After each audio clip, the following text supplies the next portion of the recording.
Gentlemen, thank you, Rick, for inviting me here for this special event. Don, thank you for clarifying the TELF on the sign. I thought I was going to get blamed for that. I guess first of all, I just want to take you back in time, circa 1930. A company called Claude Neon was, I guess, commissioned to build 3 sets of letters for Tip Top Tailors.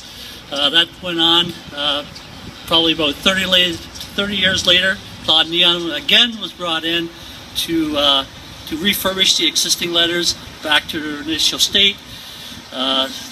Going, I guess, probably another 40 years, probably.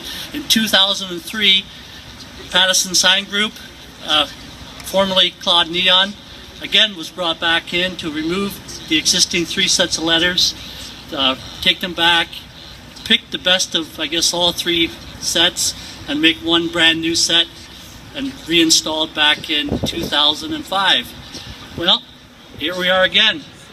I guess another 10 years later, back at it again. This time we've, I guess, faced a few more challenges, and we'll explain that in a few minutes. Right, Rick?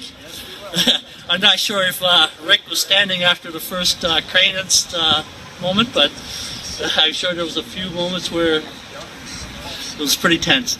Anyway, just I guess start the story again. I guess we were brought in to take a look at redoing the letters, refurbishing the letters back to their original state.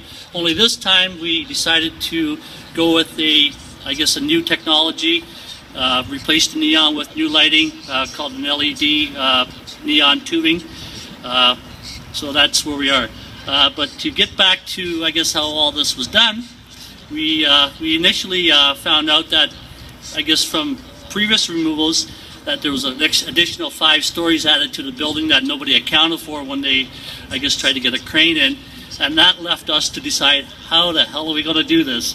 So, because there's a garage underneath, we couldn't bring a crane onto the parking lot. So we either had 2 choices.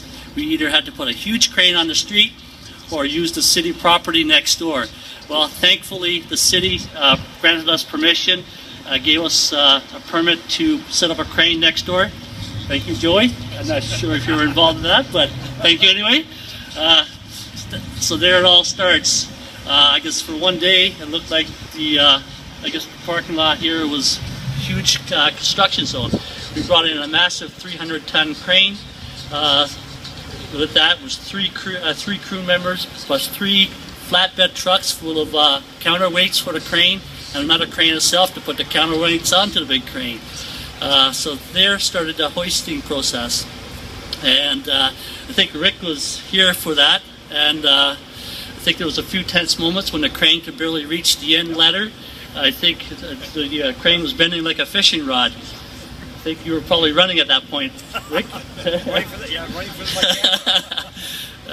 But eventually we got it up, and everything is working great, and you know, we got the sign back up, and again, we're supposed to be in adorning Lakeshore Boulevard where it's meant to be. Thank you very much.